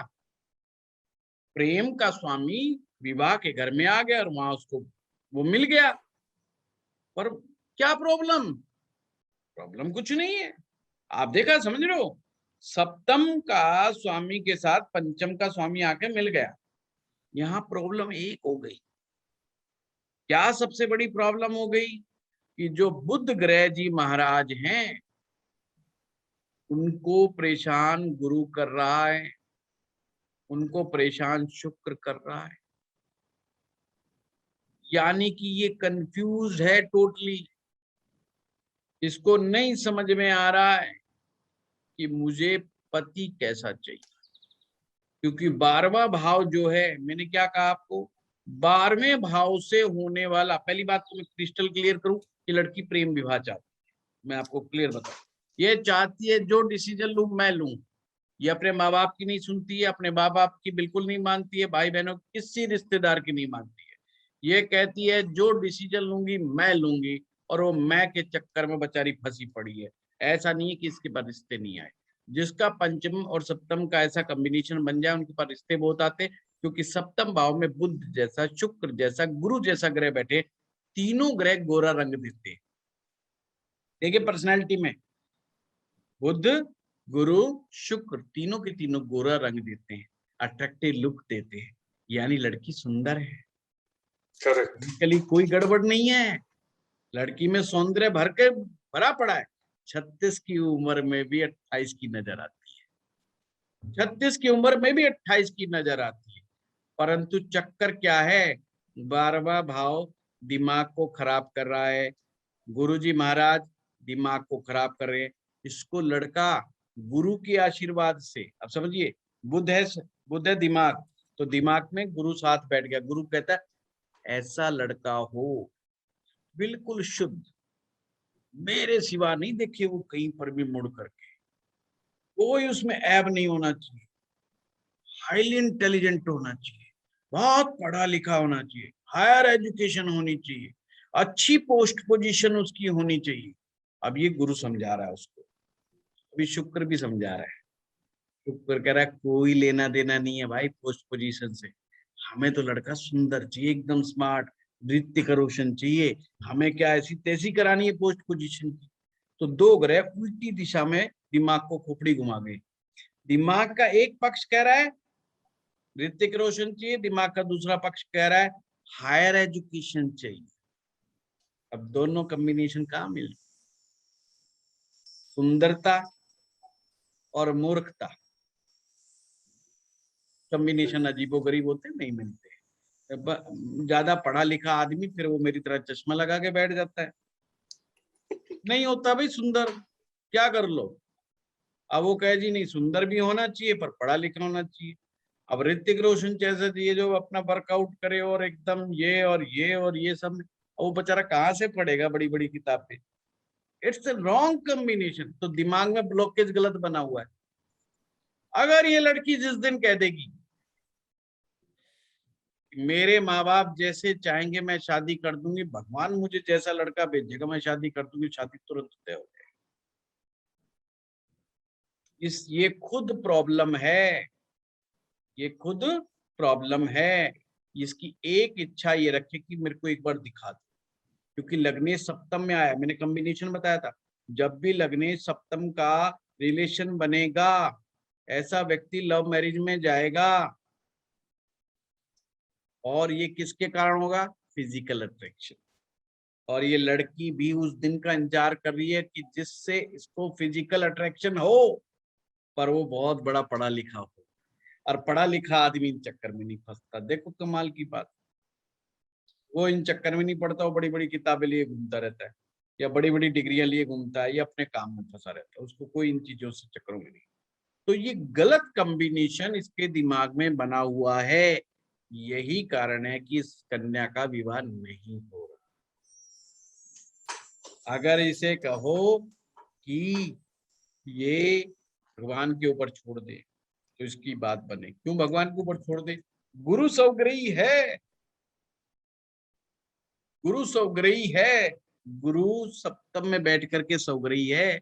गुरु को श्राप भी लगा हुआ, यहाँ केंद्राधिपति दोष भी है। ये ज्ञानी बनाता है गुरु, परंतु ज्ञान में जब अहंकार आ जाता है ना, तो सारी चीज समाप्त कर देता है। इसलिए गुरु को जब केंद्राधिपति दोष लगता है तो व्यक्ति को ज्ञानी तो बनाता है, पर अहंकारी उससे ज्यादा बना देता है। तो इस लड़की में अपनी पढ़ाई का, अपने स्टेटस का, अपनी नॉलेज का बहुत अहंकार है। तो ये सामने वाले को कुछ नहीं, इसका रिवर्स करना पड़ेगा। रिवर्स कर दे तो शादी हो जाए। ओके, देखा दीपक जी? Thank you. 4,000 रुपए की कुंडली देखी मैंने। Thank you. देखिए ज्योतिष बहुत आसान है। हम सब एकदम घुसड़ कर देते हैं ना, तो चीज गड़बड़ हो जाती है। एक एक पॉइंट को जोड़ते चले जाओ, सूत्र बनता चला जाएगा। जैसे हम अच्छी रेसिपी बनाते हैं तो उसकी प्रिपरेशन करते हैं। अगर मेरा ऐसा मानना है क्योंकि आई एम द गुड, मैं मानता हूँ, बाकी और माने ना माने, क्योंकि मैं लोगों को खिलाता इतना हूं नहीं, मेरे घर वाले जरूर मानते हैं। मेरी का आदत है, मैं हर चीज साथ में रख लेता हूँ। जब तक मैं तैयारी ना करूं मैं स्विच ऑन नहीं करता, मतलब गैस ऑन नहीं करता। जब मेरे पास सारी चीज होंगी फिर मैं एक एक आइटम एक एक तरीके से करता रहता हूँ। और यही कारण है मेरे द्वारा बनाई गई सब्जी या रेसिपी बहुत अच्छी बनती है। यही फार्मूला मैं ज्योतिष में लगाता। सारी चीज इकट्ठी कर ली।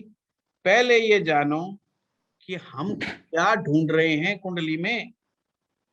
अरे आपको चाहिए क्या? आप मैरिज ढूंढ रहे हो? ज्योतिषी को सबसे पहले क्रिस्टल क्लियर होना चाहिए कि उसे मैरिज ढूंढनी है, कि संतान ढूंढनी है, या जॉब ढूंढनी है। उसे ढूंढना क्या है, उसे क्रिस्टल क्लियर होना चाहिए। और वो कंफ्यूज होगा तो फिर क्या ढूंढेगा? मारे जाओ, हाथ पैर हाथ पैर हाथ पैर, फिर क्या होना है? जैसे आपने मुझे आते ही कहा कि जी लव मैरिज बताओ, I am crystal clear now. अब मैं वो सूत्र नहीं बात करूंगा जो सन्यासी बना देते। अरे क्या लेना देना, ये तो लव मैरिज की बात चल रही है भाई। यहाँ सन्यासियों और ब्रह्मचारियों की बात नहीं चल रही है। मैं क्यों कहूं कि साहब ब्रह्मचारी होने का यही योग है? ये बेवकूफी बात है। मुझे उस कॉम्बिनेशंस को समझाना है जिन कॉम्बिनेशंस के द्वारा मैरिजेस होती हैं। मुझे अपवादों के चक्कर में नहीं पड़ना कि अगर ये हो जाएगा, अच्छा जी ये यहाँ मंगल उच्च का सप्तम में आ जाएगा तो जी तो यूं हो जाएगा। अरे यार वो बेचारे कंफ्यूज हो जाएंगे, उनको 10 दिन तक नहीं समझ में आएगा ये लव मैरिज कैसे निकालते। Short and sweet, always remember, short and sweet. सूत्र छोटा हो पर प्यारा हो, उससे एक्यूरेसी आती है। अगर मैं कहूं जी 2000 श्लोक लिखे गए गर्ग ऋषि ने, 2000 से भी ज्यादा ज्योतिष के ऊपर, और आप पढ़ो, तो मुझसे ज्यादा मूर्ख जो टीचर कोई नहीं होगा। 2000 ही पढ़ने होते तो आप ये क्यों आते ऑनलाइन? वो तो किताब ही खरीद लेते 300 रुपए की, 400 रुपए की, वो है आपके पास। और आजकल तो बड़ा इजीली अवेलेबल है, पीडीएफ है, किंडल है, 100 तरह के सोर्स है। आप मेरे पास इसलिए आए हो कि मेरा 15-18 साल का जो एक्सपीरियंस है, लाइव एक्सपीरियंस, उसको मैं आपको दे सकूं। इसलिए आए हो कि आपने क्या पाया इस सब्जेक्ट में, इस विषय पर आपने क्या ढूंढा, आपको रियल क्या मिला। तो चीजें जाकर के आपको समझ में आएंगी। कोई व्यक्ति किताब पढ़ के क्रिकेट सीखा है क्या? तो ज्योतिष ऐसा ही क्रिकेट का गेम, किताब पढ़ के नहीं सीखा जा सकता। गुरु चाहिए, प्रेरणा स्रोत चाहिए। जितने भी मैच देखने वाले होते हैं ना, ये अच्छे क्रिकेटर कभी नहीं बन पाते। जो मैच के मैदान में होते हैं वो कितने भी गधे टाइप के हो, एक ना एक दिन क्रिकेटर बन जाते हैं। जब मुझसे कोई पूछता क्या मैं ज्योतिष सीख जाऊंगा, बस तुम मैच के मैदान में आ जा, बाकी तो हम सुलट लेंगे। फिर हम सुलट लेंगे, तुझे बना देंगे। हमारा काम ही है बंदरों को बंदा बनाना। भाई इसी बात की महारत हासिल करके बैठे हुए हम, इतने सालों से पढ़ा रहे हैं हम। आज हारेंगे क्या? नहीं। सिंपल, शॉर्ट्स एंड स्वीट्स, ये एस्ट्रो पाठशाला की खासियत है। मैं इसी बात पर सबसे ज्यादा काम करता हूं। मैंने जो भी फ्रेमवर्क बना रखे हैं एस्ट्रोलॉजी के, हमारे जितने भी टीचर्स हैं उन्हें यही बात मैं समझाता हूं, सिंपल, शॉर्ट्स एंड स्वीट्स। और एक चीज ध्यान रखिएगा, फिर से ज्योतिष सो सिंपल, हम उसको अपनी लाइफ से कोरिलेट करें। हम लाइफ से कोरिलेट नहीं करते, हम सोचते हैं ये आकाश में बैठे हैं, ये आपस में बात कैसे करेंगे। आप इनको इंसान समझो, फिर देखो मजा आ जाएगा। तुरंत तुरंत घटनाक्रम खड़े हो जाएंगे। जैसे दीपक जी ने कहा, जी शनि बैठा है, चंद्रमा बैठा है, मंगल बैठा है, 3 ग्रह बैठे हैं। अब आप एक ऐसा इमेजिन करो कि एक टेबल पे 3 आदमी है, मंगल यानी सेनापति, चंद्रमा यानी रानी, शनि यानी सन्यासी, नंगा सन्यासी। अब चंद्रमा कौन है? रानी। अब रानी कौन है? जो श्रृंगार युक्त है। रानी के तो नखरे होंगे ना, सोफिस्टिकेटेड होगी। उसको तो सारा बल किसने दिया? सूर्य ने। राजा ने रानी को बल दिया ना, तो वो कहेगी, वो तो अपने आप को बहुत पावरफुल मान के चलेगी।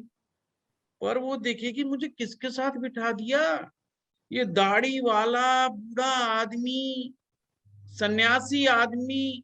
इसको ना प्रेम की चर्चा करनी आती, ना मेरी तारीफ करनी आती, ना इसको इस बात की समझ है कि वो रानी के साथ बैठे हैं। अब रानी टोटली डिस्टर्ब, रानी टोटली नाराज। पर यहाँ सेनापति है, वो कहता है राजा ने का हुक्म है कि मैं आपकी रक्षा करूं। अब मंगल कौन है? रानी का सेवक हो गया। वो कहता है मैं आपको डिफेंड दूंगा, मैं आपका मित्र हूं। अब साहब इसका मतलब चंद्र और मंगल तो मित्र हो गए, दुश्मन कौन हो गया? रानी शनि को पसंद नहीं कर रही, रानी शनि को पसंद नहीं कर रही, तो ऑटोमेटिक बात है। अब सेनापति कैसे करेगा? सेनापति तो कर ही नहीं सकता। और सेनापति तो बाहुबली है, उसको तो बढ़िया मक्खन चाहिए, बढ़िया खाना चाहिए। वो तो भोग विलास में बड़ा मस्त है, वो तो शरीर की बनाएगा, दही बनाएगा, उसको तो दही बनानी है। और शनि बेचारा पतला सूखा सा है, उसको तो भोजन बस उतना ही करना जितना जी सके। कहीं पर भी फिलॉसफी नहीं मिल रही तीनों। पर शनि एक तरफ हो गए हैं, चंद्रमा और मंगल एक तरफ हो गए। अब इसी से पता चल जाता हु विल विन। शनि तो फाइट ही नहीं कर रहे। सबसे ज्यादा पीड़ा जो पहुंची है चंद्रमा को पहुंची। चंद्रमा को ना तो पहलवान चाहिए और ना सन्यासी चाहिए। अब उसके मन की समझो, चंद्रमा का मन से। पहलवान भी बोरिंग आदमी है, उसे ना शेरो शायरी आती है, उसे ना हंसी मजाक आता है, जब बार बार दे बंदूक उठा ले, जब बार बार दे तलवार उठा ले, उसको एक ही चीज है, बार बार तलवार साफ कर रहा है। अरे रानी की तरफ ध्यान ही नहीं जा रहा। रानी ने कितना सुंदर हार पहना है, रानी ने कितने सुंदर गहने पहने हैं, कितने अच्छे वस्त्र पहने हैं, रानी की कितनी चलती है। ना तो शनि बोल रहा ना मंगल बोल रहा। तो सबसे ज्यादा पीड़ित कौन? रानी पीड़ित है, यानी चंद्रमा पीड़ित। वो मंगल को लेके भी दुखी है, जबकि मंगल उसका सपोर्ट कर रहा है। फिलॉसफी समझिए, मंगल उसका सबसे बड़ा सपोर्टर है, क्योंकि वो राजा की वाइफ है और उसकी ड्यूटी बनती है कि वो राजा के परिवार के लोगों की भी सेफ्टी करे। रानी को पसंद नहीं है कि पट्टा क्यों गया मेरे साथ, इसका क्या लेना देना। वो दोनों के कारण तो हम क्या कहेंगे, चंद्रमा दुखी है। और चंद्रमा कौन? मन। तो किसका मन? उस लड़की का मन दुखी है, वो लड़की स्ट्रेस में है, वो लड़की डिप्रेशन में है, वो लड़की अंदर से खुश नहीं है। किसके का किस चीज से खुश नहीं है? वो ना मंगल से खुश है ना शनि से खुश है। अब एकदम पकड़ो कि हु इज द मंगल, इस कुंडली में मंगल क्या है? तो मंगल अष्टम भाव का स्वामी है, अनइनवाइटेड पर्सन। अष्टम का क्या लेने देना, वो तो सिक्रेटिव आदमी है, वो क्यों आगे बैठ गया भाई बिना मतलब। आपको पता है अष्टमेश सेपरेटिव होता है, षष्ठे सेपरेटिव होता है, द्वादशे सेपरेटिव होता है। तो मन में सेपरेशन की भावनाएं हैं कूट कूट के भरी पड़ी, यानी बात बात पर वो सेपरेटिव हो जाती है, घर वालों से बात करना बंद कर देती है। घर वाले कुछ समझा एकदम सेपरेटिव, कई दिन तक फोन पे बात नहीं करेगी, कई दिन तक उनसे चर्चा नहीं करेगी, तुरंत नाराज हो जाएगी, तुरंत मिजाज हो जाएगी, क्योंकि मंगल उसको पावर दे रहा है पर वो इसकी जगह कोई दूसरा ग्रह आ जाता चंद्रमा की जगह, और ना और बृहस्पति आ जाता, वो गुरु है, वो भी तारीफ करता, आइए रानी साहिबा आइए बैठिए, वाह बहुत बढ़िया उत्तम। कहता गुरु जी हैं, वो भी उसके सामने झुकती भी गुरुदेव हैं, जो गुरु जी कह रहे हैं वो सुन। अब उसकी फिलोसफी बदल जाती है, अब उसको अपने शरीर की तारीफ नहीं करवानी रानी को, क्योंकि गुरु जी से थोड़ी करवाएगी। अब उसकी डिजायर ही बदल गई। अब वो कह रही है गुरु जी थोड़ी मुझे कहेंगे कि तू बहुत अच्छा हार पहन के बैठी। नहीं नहीं, गुरु ये जरूर करेगा कि आइए रानी साहिबा, आदेश करें, बैठिए। और गुरु बड़ा ढंग से बात करेगा, और रानी को तो ढंग से बात करने वाला चाहिए। और पहलवान कहाँ किससे ढंग से बात करते हैं साहब, मंगल। इसलिए चंद्रमा पीड़ित है। अब देखो हमने इस गेम को बिल्कुल एक पारिवारिक गेम बना दिया, ग्रह को हमने इंसान बना दिया और मामला शॉर्ट आउट हो गया। हमने तो गुरु जी है जी गुरुजी तो इसके हिसाब से तो सन रहेगा चंद्र के साथ, तो बहुत बढ़िया कॉम्बिनेशन हो जाएगा ना कहीं पर भी।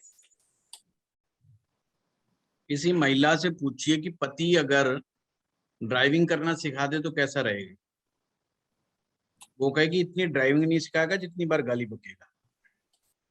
कहेगा तू तो एक नंबर की मूर्ख है, ये दबा वो दबा, डांट मार मार के बात करेगा। वो क्लच की जगह ब्रेक दबाएगी, थोड़ी देर बाद में कहेगी भाड़ में जा तू और तेरी गाड़ी, सीख गए गाड़ी। रानी राजा के साथ ठीक नहीं, रानी राजा के साथ ठीक नहीं, क्योंकि डरेगी कि राजा की शानो शौकत में कोई गलती ना हो जाए। जब तक वो अपनी दासियों के साथ में अलग अपने महल में ही शी इज एंजॉयिंग, हर आदमी आ रहा है उसको इज्जत की निगाह से देख रहा है, और जैसे ही राजा के साथ जाती है तो उसकी इज्जत खत्म। आप बताओ राजा रानी जा रहे हैं तो सलाम किसको लगेगी, राजा को लगेगी रानी को? सबसे पहली सलूट किसको लगेगी? राजा को। अब रानी को कोई नहीं पूछ रहा, रानी बेचारी पीछे पीछे चल रही, कोई नहीं कह रहा रानी साहिबा। राजा के आते ही सब कहते हैं महाराज जी की जय हो, महाराज महारानी की जय हो, कोई नहीं बोल रहा। कमाल की बात है। पर अब अकेली रानी जा रही है, आप समझो सीन को, समझो फिल्म के सीन को, है अच्छे डायरेक्टर बन जाओ, अच्छे डायरेक्टर, मूवी के डायरेक्टर। रानी अकेली चल रही है, सारे हाथ जोड़ के खड़े हैं, रानी साहिबा की जय हो, हर कोई झुक रहा है क्योंकि राजा नहीं है। पर जो राजा के साथ चल रही है, राजा के सामने झुक रहे, रानी के सामने कोई नहीं झुक रहा। रानी की वैल्यू 0। ऐसे ही कुंडली में सूर्य चंद्रमा एक साथ आ जाएं, सूर्य की चंद्रमा की वैल्यू 0 हो गई अमावस्या, अमावस की रात। तो ऐसे हमेशा ध्यान, रानी को पूर्णिमा का चांद होना है, वहां राजा नहीं होना चाहिए। वहां राजा दूर से रानी को देखे, अब रानी को पसंद है कि देख रहा है पर इतना भी ढंग से नहीं देख पा रहा है, बस ये देख रहा रानी बैठी है, पर मैं क्या कर रही हूँ, मेरी दासियां क्या कर रही, कोई मतलब। अब रानी के पास कोई आ रहा है तो रानी को सैल्यूट लग रही है, रानी खुश है। राजा के साथ रानी कभी खुश नहीं होती है, दिखाया जाता है, उसको बैठना उसकी मजबूरी है। ऐसे ही हर महीने जब अमावस्या आती है तो चंद्रमा की मजबूरी है सूर्य के साथ बैठना। चांद की शक्ति 0, चांद की रोशनी गई, चांद की चांदनी गई। चांद किस लिए जाना जाता है? रोशनी के लिए। अमावस्या क्या है? रोशनी खत्म। अब कौन रानी को पूछ रहा है साहब? क्योंकि राजा ने अपनी पावर छीन ली है। वो चांद तो सूरज की रोशनी से चल रहा है, जब सूरज रोशनी देगा तो चांद चमकेगा, उसकी चांदनी बनेगी। So simple. और कवि जो है, कविताएं जो बनाएगा, कवि जो है शेरो शायरी जो करेगा, वो पूर्ण 14वीं के चांद से लेकर के पूर्णिमा के चांद तक की करेगा। अमावस्या की कोई कविता नहीं बना कर, अमावस्या की कोई कविता नहीं बना करती है। तुम 14वीं का चांद हो तुम, तो 14वीं का चांद पूर्णिमा से एक दिन के पहले का चांद है, जो पूरा तो नहीं है पर पूरा जैसा लगता है। तो सारी कविताएं वहीं से बनी। ठीक है, देखा, चांद कविताओं का कारक है, ये ध्यान रखना। कोई कवि हो तो जरूर देखना चांद की स्थिति क्या है। जी गुलशन जी। सर मैं ये कहना चाहता हूँ, इसका मतलब मून जो है वीनस के साथ हैप्पी रहेगा ऐश्वर्या का? मून वीनस के साथ हैप्पी नहीं रहता। अब भी प्रॉब्लम है। वीनस तो बहुत सुंदर है ना, सबका ध्यान उधर जाएगा। ये तो वो वाली बात हो गई कि रानी के साथ एक दासी चल रही है जो उससे भी ज्यादा सुंदर है। रानी कल से ही छुट्टी करेगी, कहते पहले इसको हटाओ, है ना, सारे इसकी तरफ ही देख रहे हैं, मेरी तरफ कोई नहीं देख रहा। आप समझिए चांद से भी ज्यादा खूबसूरत शुक्र तारा है, जिसे भोर का तारा भी कहते हैं। सबसे ज्यादा चमकने वाला तारा शुक्र है, और ये अमावस्या को भी एंड नहीं होता है ना। देखा कमाल की बात, शुक्र ग्रह को देखना बहुत आसान है। शुक्र जो सबसे चमकीला होगा ना आकाश मंडल में, चांद से कम, उसकी चमक बहुत पावर। चांद के अंदर इतना इंटेंसिटी नहीं है चमकने की, शुक्र देखने में छोटा लगता है पर उसकी रोशनी की इंटेंसिटी बहुत ज्यादा है। इसलिए शुक्र की अट्रैक्शन पावर मून से ज्यादा है। चंद्रमा खारा पानी है, शुक्र मीठा पानी। शुक्र मीठा पानी है, चंद्रमा खारा पानी। आपके ऊपर चंद्रमा का असर क्यों? क्योंकि आपके शरीर में 70% पानी है और उसमें खारा पार्ट ज्यादा है, इसलिए आपको ज्यादा वो कर बैठता है। और शुक्र को आप अवॉइड नहीं कर सकते, किसी भी कीमत पे आप अवॉइड नहीं कर सकते शुक्र। शुक्र सर्जन क्षमता है, शुक्र संसार को चलाता है। अगर मीठा पानी हमारे अंदर नहीं है तो हम आगे संसार नहीं चला पाते। शुक्र में ही संतान पैदा करने की क्षमता है। डॉक्टर गुलशन साहब बताएंगे, सप्त धातुओं से शरीर बना है और 7वीं धातु जिसका नाम है शुक्र धातु। और ये कमजोर पड़ जाए तो जिसे आजकल डॉक्टर बोले इम्यूनिटी कमजोर पड़ गई साहब, ये इम्यूनिटी कुछ नहीं है, शुक्र कमजोर पड़ गया है। जिसका शुक्र मजबूत है उसके ऊपर कोरोना हावी नहीं हो सकता। ज्योतिष की भाषा में समझो, है कि जिसका शुक्र मजबूत है उसकी इम्यूनिटी मजबूत है, उसको कोरोना नहीं टच कर सकता। बस देखा कितने बढ़िया सूत्र बता दिया है। कोई कहे जी मुझे कोरोना तो नहीं हो जाएगा, शुक्र चेक कर लो, शुक्र ठीक है तो कहते जा तेरी मौज है, तू मौज ले, तेरा कुछ नहीं होना जाना। शुक्र कमजोर है, कह दे भाई बच के रह, अपने घर में रह, कमरे में पड़ा रहे चुपचाप, फंस सकता है तू एकदम से। यही शुक्र धातु है। शुक्र धातु आपके अंदर की जीवनी शक्ति है, जो जोश देती है, जो एकदम जोशीला बनाती है। ओज, तेज, जोश, ये सब शुक्र के कारण है ना। Excitement, zeal of the life. ठीक है, thank you. Thank you. Thank you so much, sir. Thank you, ma'am. Thank you, sir. Thank you. Namaskar.